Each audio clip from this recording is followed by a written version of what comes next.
오늘 우리에게 주시는 하나님의 말씀은 신약 성경 요한복음 8장 1절부터 11절 말씀입니다.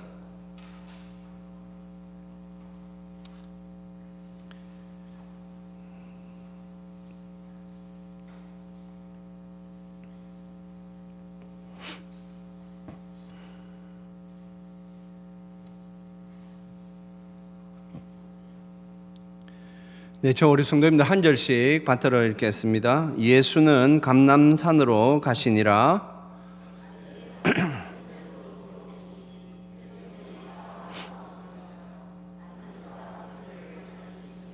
서기관들과 바리새인들이 음행 중에 잡힌 여자를 끌고 와서 가운데 세우고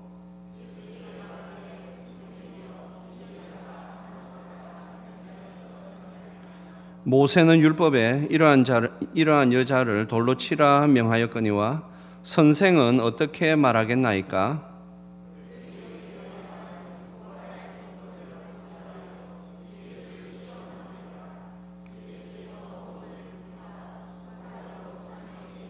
그들이 묻기를 마지 아니하는지라. 이에 일어나 이르시되 너희 중에 죄 없는 자가 먼저 돌로 치라 하시고 그들이 이 말씀을 듣고 양심의 가책을 느껴 어른으로 시작하여 젊은이까지 하나씩 나가고 오직 예수와 그 가운데 섰는 여자만 남았더라.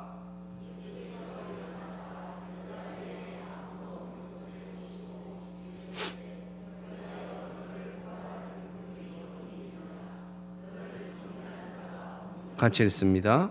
대답하되 주여 없나이다. 예수께서 이르시되 나도 너를 정죄하지 아니하노니 가서 다시는 죄를 범하지 말라 하시니라. 아멘. 기도하겠습니다. 하나님 아버지, 은혜 감사합니다. 주님, 저희들이 마지막 때를 살아간다라는 것을 여러 가지로 실감하는 가운데 주여, 지금 세계 곳곳, 세계 여러 나라가 동성애법을 통과시켜 지금 10년, 20년이 지난 때에 아버지 하나님, 많은 교회들이 이제 어려움을 당하고 예수님을 믿는다고 신앙 고백하는 성도들이 큰 어려움 중에 있는 이 때에 주여, 우리 한국교회가 지금 어떻게 해야 할지를 하나님께서 주시는 지혜를 통하여 잘 아버지여 분별하며 저희들이 또 해야 할 일들을 하며 나아가게 하여 주시옵소서. 감사드리오며 우리 주 예수 그리스도의 이름으로 기도합니다. 아멘. 성도님들, 오늘 설교는 조금 무거울 수도 있습니다. 좀 이해해 주십시오. 왜냐하면 지금 우리 계속해서 지금 이 말이죠, 포괄적 말이죠, 이 법을 이렇게 자꾸 가지고 나오니까 그것이 말이죠, 꼭 필요한 요소도 있지만 굳이 그러한 것들을 그렇게 처리 안 해도 되는데 참 여러 가지 좀 어려움으로 인하여서 지금 우리 한국 교회가 우리가 정말 더 이상 이렇게 있어서는 안 되겠다, 우리도 우리 의지를 좀 표해야 될 때가 되었다라고 하여 10월 마지막 주일에 200만 성도 큰 기도 모임을 지금 준비하고 있습니다. 또한 이러한 때에 우리가 또 지금 세계의 정황도 어떻게 되고 있으며 지금 이 동성애법을 말이죠, 이렇게 통과시켜 가지고 그들이 지금 어떠한 그 처지에 있는지에 관한 것들도 좀 나누려고 합니다. 미국에 있는 텍사스의 그레이스 펠로우십이라는 교회가 있습니다. 감리교 교단인데 그 교회 성도들 2,800명이 지난해 12월 18일을 투표를 통해 가지고 자기들이 속해 있는 UMC라고 세계적인 이 감리교 교단이 있습니다. 거기에서 탈퇴하기로 결의했습니다. 그 교회를 설립하신 짐 레게터 목사님은, 자, 이제는 우리가 정말 이런 이 교단 내에 있는 여러 동성애법, 그리고 동성애자를 목사로 안수할 수 있다 하고 하는 이러한 역기능적인 싸움에서 이제 우리가 스스로 빠져나왔다. 그 교회는 그렇게 생각했습니다. 지금 이 미국에서 가장 큰 이 감리교, 연합감리회 UMC라고 하는 곳이 이제 이번에는 아예 말이죠, 그 법으로 통과시켰습니다. 그래서 보면 동성애자도 목사가 될 수 있고, 뭐 동성애 뭐 결혼 주례하는 거는 아무것도 아니고, 그렇게 되어 가니까 지금 뭐 수없이 많은 교회들이 지금 그 교단을 탈퇴하면서 이제는 우리가 정말 하나님께서 우리에게 주신 온전한 사명과 비전을 완수하는데 우리가 전력 투구할 수 있게 되었다. 그러면서 그들은 이제 우리가 자유다. 지금부터 하나님 앞에 정신 바짝 차리고 예수님을 잘 믿어야 된다. 그렇게 지금 하고 있습니다. 미국의 최대 장로 교단이 있습니다. 140년 전에 우리나라에 선교사님을 보내주었던, 복음을 전해주었던 교단이지요. 2011년에 이미 동성애자들에 대한 성직 임명을 허용했습니다. 동성애자도 목사가 될 수 있다라고 하는 것이죠. 그리고 이제 2014년에는 성직자들이, 목사들이, 그 교단의 목사들이 동성 결혼을 이제 주례할 수 있다라고 그렇게 허가하였습니다. 그리고 또 그들이 가지고 있는, 우리로 보면 헌법 같은 것이죠. 교단 규례집에 결혼의 정의까지 이렇게 바꾸었습니다. 원래는 한 남성과 한 여성이 결혼한다라고 이렇게 되어 있는 걸 갖다가 두 사람, 그러니까 여자도 되고 남자도 된다라는 의미지요. 두 사람이 결혼할 수 있다. 혹은 전통적으로 한 남성과 한 여성이 결합하는 것을 결혼이라고 본다라고 그렇게 법을 바꿨습니다. 그러니 교회가 이제 동성애를 인정하는 것이지요. 성도님들, 지금 미국은 이미 이 동성애법을 아예 이렇게 통과시켜 지금 말이죠, 나라가 막 미국 안에 난리가 지금 아닙니다. 소수의 뭐 몇 주에서는 우리는 그 동성애법을 거부한다라고 하지만 그거는 주가 몇 개 되지도 않습니다. 대부분의 지금 주에서는 동성애법이 다 통과되었습니다. 그래서 말하는 것도 굉장히 조심하고, 뭐 책 이런 것은 더 말할 나위 없죠. 미국 보수 장로교단에서 만든 성경적 성교육 시리즈라는 유명한 책이 있고, 우리나라에서 지금 번역해가 쓰고 있는 책이 있습니다. 거기에는 그 책 내용 중에 아이들 성교육을 하는데요, 게이가 된 것이 자신의 선택이 아니었다고 말해. 그게 무슨 말이냐면, 성도님들, 동성애자가 되는 것은 자기가 선택한 거거든요. 그런데 이 책에서 뭐라고 돼 있냐면, 게이가 된 것이 자신의 선택이 아니었다고 말해 어느 정도는 옳은 말이기도 해. 틀린 말이거든요. 그런데 이 책을 이렇게 쓰지 않으면, 만일 말이죠, 어느 정도 옳은 말이기도 해, 이런 좀 애매모호한 표현을 안 넣으면 고발이 들어오거든요. 그러니까 교회 내에 있는 아이들 성교육을 시키는데 이 사실은 이 엉터리를 갖다가 거짓말을 한 것이죠. 그러면서 그 밑에도 학자들은 동성애의 명확한 원인에 대해서는 일치된 의견을 보이지 못하지만 유전학과 어린 시절의 환경적 요인들 사이에 복잡한 상호작용이 있었다는 사실에는 대체로 동의해. 이것도 거짓말이거든요. 이미 동성애 유전자는 없다, 분명히 그렇게 말하고 있거든요. 성도님들, 그리고 동성애, 제가 사실 이런 거 참 싫어하는데 할 수 없이 설교를 준비해야 되니까 자료들을 찾아봐야 되거든요. 보니까 그 이제 탈동성애자들, 그 어느 방송국에서 다큐멘터리로 만든 걸 제가 또 좀 봤습니다.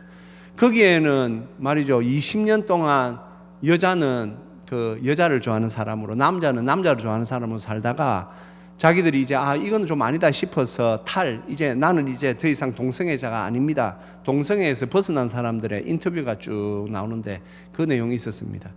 동성애자들은 이걸 자기들이 선택했다고 말을 하지 않는다. 왜? 자기들은 그냥 고질적으로 자기들의 유전자 속에 동성애자의 세포가 있었기 때문에 자연스럽게 자기가 동성애에 끌린 거지, 내가 이 동성애자로 선택한 것은 아니다. 그러면서 그분이 그런 말 했습니다. 선택에는 책임이 따르기 때문에 그 사람들은 책임지려 하지 않습니다. 그래서 동성애자들은 자기가 이 동성애를 선택했다라는 말을 하지 않고 자기들은 본성에 끌려서 지금까지 이렇게 살고 있다라고 말합니다라고 분명히 말했습니다.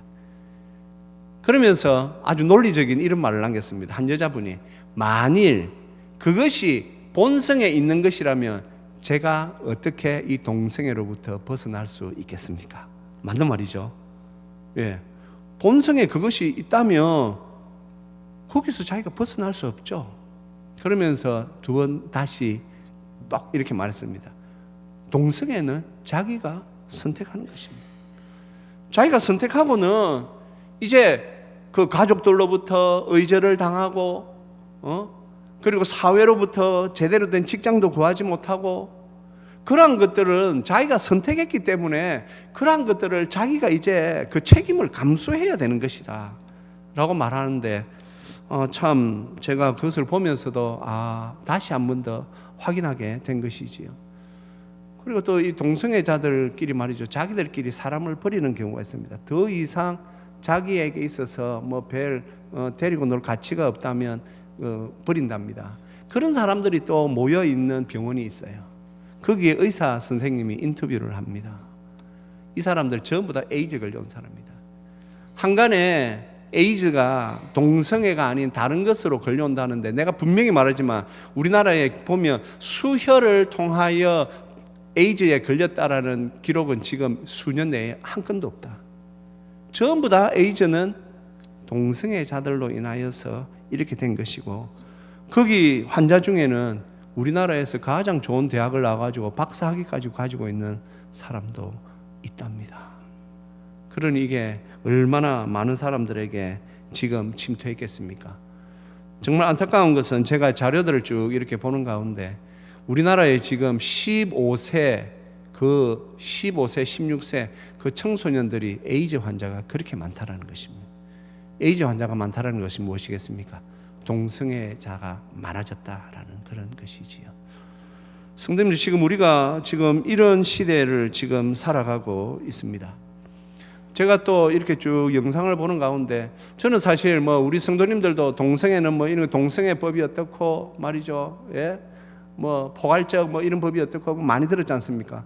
제가 오늘 설교를 준비하면서 조금 중점을 둔 것은 이 동성애법이 통과되고 난 뒤에 어떤 일이 일어났는가를 조금 더 이렇게 제가 신경을 써서 보았습니다.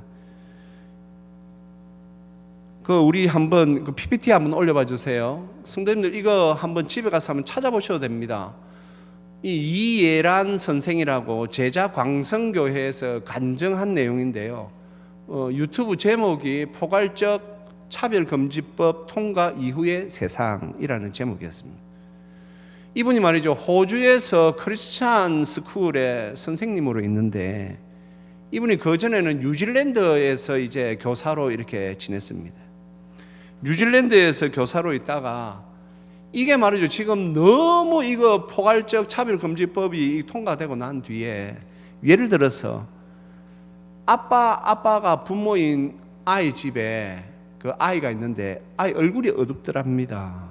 그래서 교장 선생님한테 아니 저 아빠인 집에 아이 얼굴이 좀 너무 어두운 것 같다라고 말했더니 교장 선생님이 당신은 사람의 그걸 갖다가 했다면 그 차별금지법 이걸 가지고 막 공격을 하면서 그 뒤로부터 저 선생은 이것을 이해를 못하는 아주 미성숙한 사람이다 왕따를 시켜버리는데 알고 보니 그 교장 선생님이 동성애자더랍니다.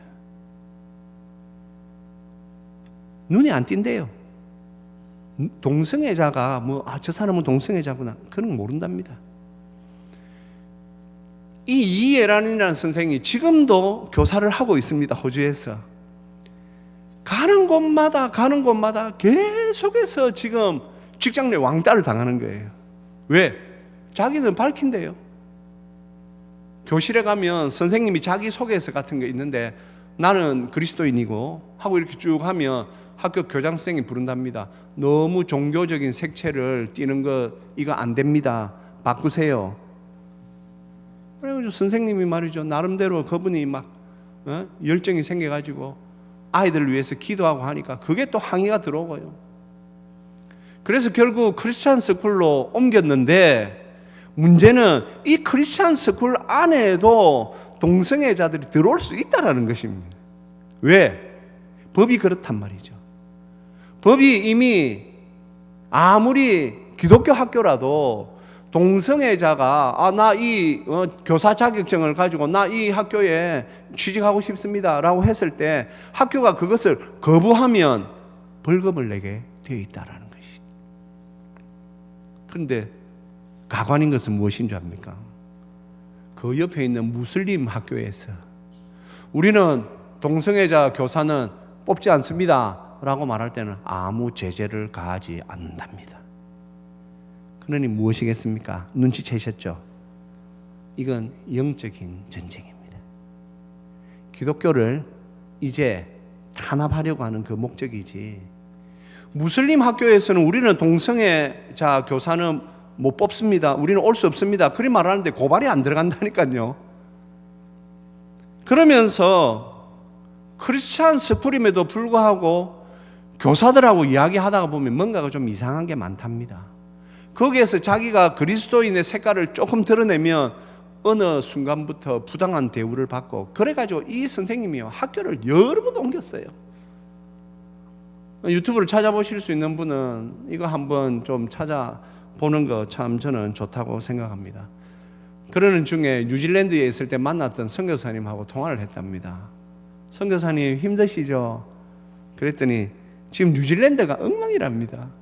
그래서 우리 기독교 신앙을 제대로 가진 기독교 신앙을 가진 그리스도인들은 대부분 다 홈스쿨링을 한답니다. 학교를 못 보내니까. 학교를 보내면 너무 어렵고 힘드니까 대부분의 지금 그리스도인들은 이제 집에서 내 아이 내가 가르치는 거예요.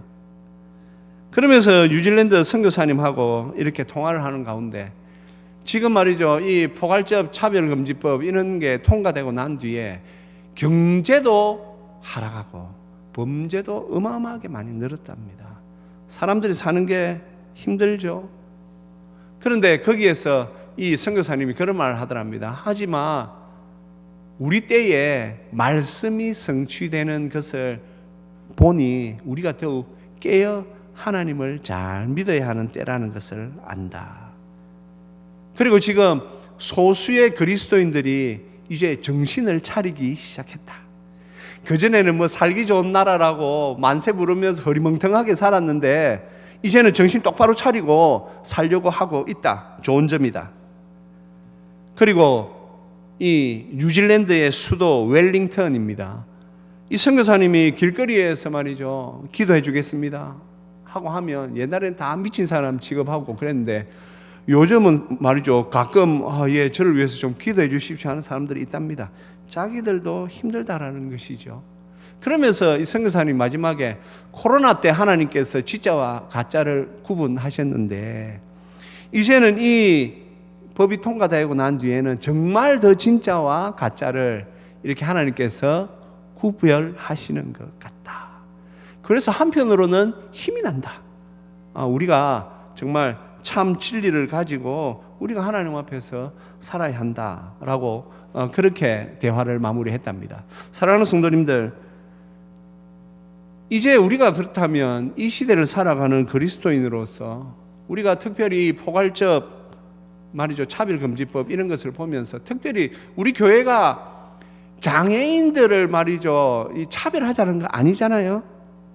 우리 교회는 오직 한 목소리입니다. 지금 계속해서 거기에 있는 종은 차별금지법, 장애인들 차별하면 안 되고 그리고 또 어렵고 힘든 사람들, 돈 없는 사람들 차별하지 말고 다 좋은데 동성애법은 거기에서 좀 빼자. 그것이 이 포괄적 차별금지법을 우리가 반대하는 이유입니다.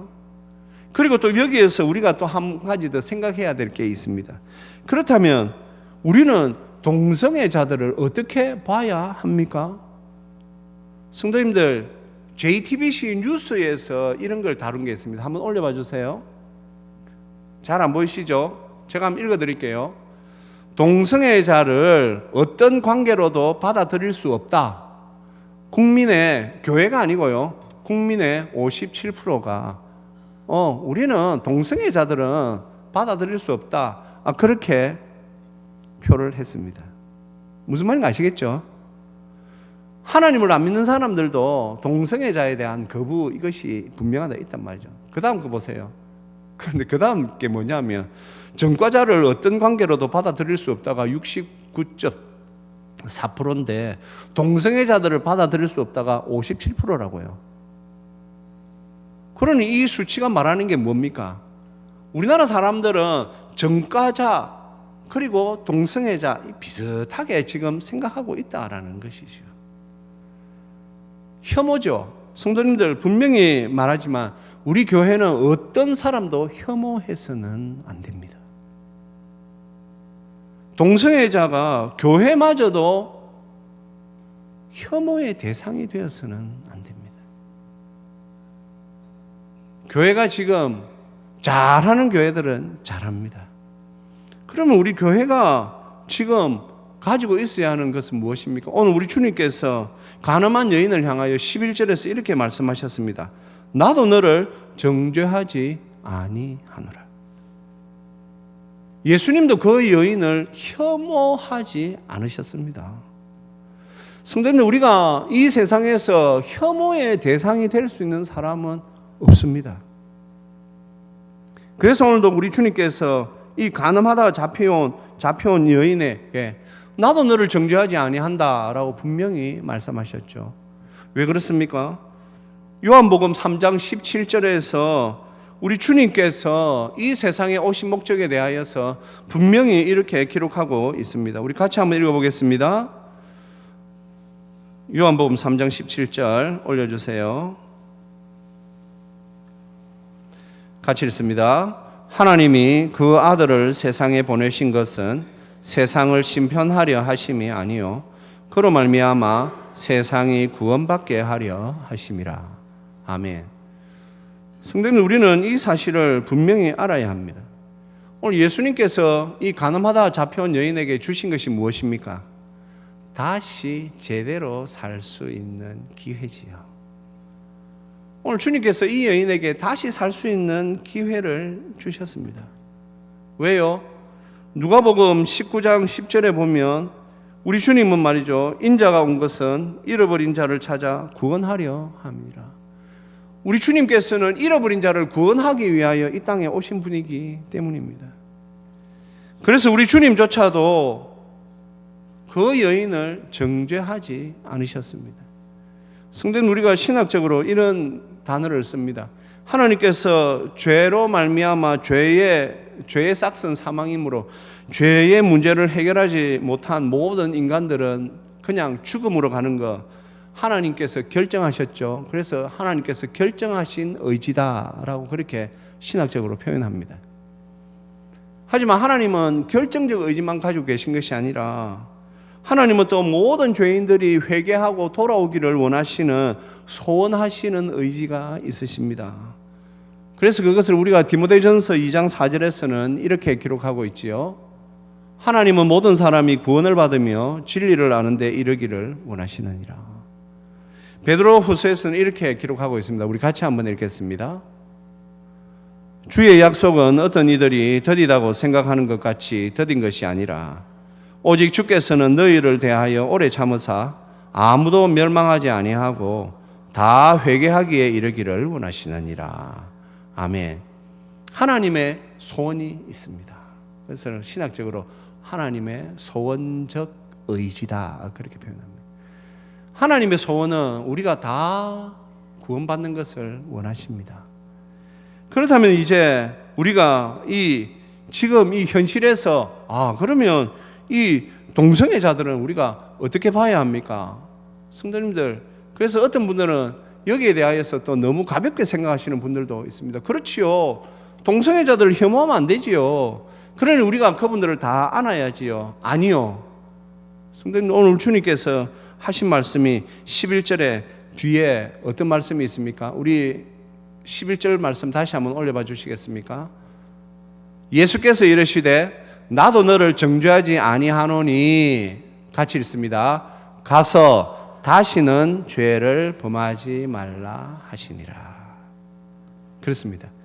우리 주님은 나도 너를 정죄하지 아니하노라 하고 말씀을 마치시지 않으셨습니다.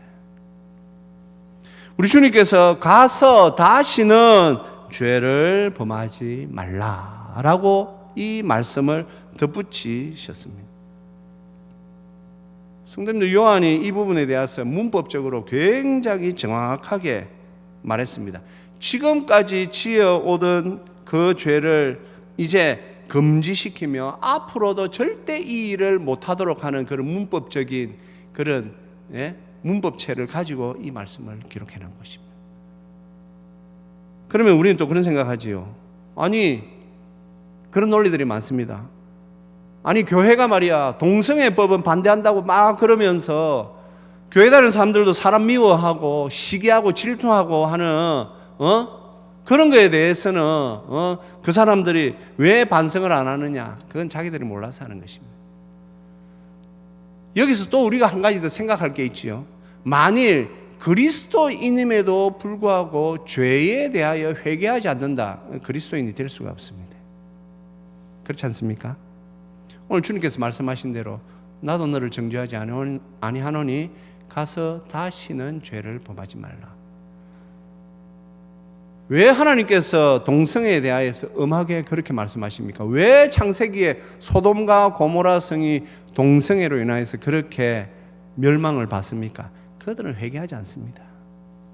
지금도 만일 동성애자들이 교회에 와가지고 이 동성애가 죄인 것을 저희들도 이제 인정합니다. 이제는 우리가 그렇게 살지 않겠으니 우리를 좀 받아주십시오. 당연히 받아야지요. 거기에 대해서 누군가 저 사람 과거에 동성애자였는데, 그러면 그 사람은 교인의 자격이 없는 것이죠. 그런데 지금 우리나라에서 일어나고 있는 동성애 축제, 퀴어 축제 하는 거 보십시오. 동성애자들은 회개하지 않습니다.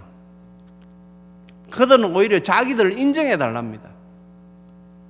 우리나라에도 요전에 안타까운 일이지만은 남자로 말이요 군대에 들어갔다가 휴가 때 나와가지고 성전환 수술해가지고 내가 이제 여자가 되었으니 내가 여군이 돼야 되겠다, 그렇게 해가지고 난리가 났고 안 좋은 결과가 일어났죠. 그런데 그 사람이 어디에 묻혀 있습니까? 성도들, 지금 이 대세가 그렇게 지금 흘러가고 있습니다. 제가 앞서 말씀드린 것처럼 무슬림들은요, 이슬람을 믿는 사람들은요, 여기에 대해서 강하게 말해도 끽소리 안 합니다. 그런데 우리 교회가 거기에 대해서 말할 때는 너 교회들 말이야 그러면서 지금 막 달려들지요. 왜 우리가 지금 동성애법을 반대합니까? 저들은 회개하지 않기 때문에 우리가 죄를 회개하지 않는 것에 대해서는 우리가 인정할 수 없는 것이지요. 우리가 저들을 혐오하는 것이 아닙니다. 성도님들, 분명히 하셔야 됩니다. 제가 앞서 말씀드린 것처럼 지금 우리나라에도 말이죠, 이제 이 동성애자들이 말이죠, 시간이 흘러서 참 자기들이 동성애라는 것을 잘못 선택한 것을 후회하는 사람들이 많이 있습니다. 그런데도 과거에 자신들이 동성애자라는 이유만으로 지금도 그들이 부당한 대우를 받는 일이 많은데, 교회는 그래서는 안 됩니다. 회개한 사람에 대해서는 교회는 결단코 정죄해서는 안 됩니다. 예수님 계실 당시 바리새인들이 왜 우리 예수님께서 바리새인들을 향하여 독사의 자식들, 마귀의 자식들이라 말하셨습니까? 그들은 정죄하는 것을 아주 즐겼기 때문입니다.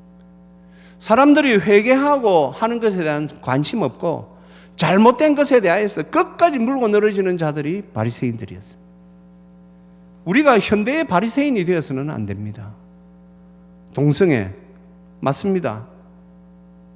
우리가 당신들이 잘못된 길로 갔다라는 것을 말해 주어야 하고, 당신들의 그 인생의 말로가 좋지 못하다. 성도님들, 참 그런 자를 찾아보면요, 안타까운 사연들이 얼마나 많은지 모르는데, 내가 왜 그때 동성애를 선택해가지고 내 인생을 이렇게 망쳤는지 울면서 사람들에게 제발 이거 하면 안 된다고 하는 그런 다큐멘터리 내용도 있습니다. 그래서 이제 우리는 이 시대에 지금 우리 한국 사회 속에서 동성애자들이 죄인 것을 인정하지 아니하고 저들이 도리어 우리 이 죄를 인정해달라. 성도님들, 만일 그것이 인정되면 어떻게 될 것인가? 제가 오늘 영상을 하나 준비했는데 설교 시간에 하지 않습니다. 제가 축도 마치고 바로 틀어드리겠습니다. 그 내용도 제목이 이러합니다. 차별금지법 통과된 나라들 지금 상황은. 전유성이라는 미국 변호사께서 극동방송에서 만든 거기 때문에 공신력이 있고 해서 제가 이것을 좀 준비했습니다. 사랑하는 성도님들, 10월 27일에 우리 문경시 기독교연합회에서 버스를 준비해서 가고자 합니다. 그런데 갑자기 연락이 와가지고 내일까지 참여하실 분들 신청하라고 해서 제가 오늘 좀 설교를 미리 땡겨서 오늘 하게 되었고, 어제도 제가 문자를 보내드렸죠. 가야 되겠다 하시는 분들은 뒤에 신청서에 오늘 꼭 이름을 남겨야 갈 수 있습니다.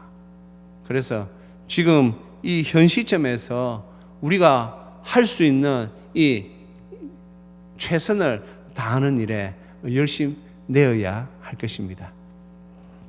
주일 낮 설교인데 이런 부분을 좀 다루는 것에 대해서는 마음이 안타깝지만, 그러나 성도님, 우리가 코로나를 지내봤지 않습니까? 어마어마한 비참한 일을 우리가 당할 수 있기 때문에 우리가 또 깨어 있어야 하는 성도로서 또한 이런 말씀을 통하여 우리 자신이 또 잘 한번 돌아보고 우리가 또 참여해야 할 것은 참여해야 한다는 것에 마음을 두시고 살아가시기를 주님의 이름으로 축복합니다. 기도하겠습니다. 하나님 아버지, 은혜 감사합니다. 주님, 지금의 이 상황들을 주님 아십니다.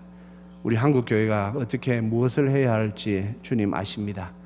주여, 사랑하는 우리 한국교회 성도들의 마음을 붙잡아 주셔서 하나의 마음으로 한 목표를 가지고 저희들이 달려가게 하여 주시옵소서. 주님, 포괄적 차별금지법이 통과되지 않도록 하나님, 그 독소조항들은 다 빠지고 정말 차별해서는 안 되는 그 차별금지법들만, 건전한 차별금지법들만 주여 통과될 수 있도록 역사하여 주시옵소서. 감사드리오며 우리 주 예수 그리스도의 이름으로 기도합니다. 아멘.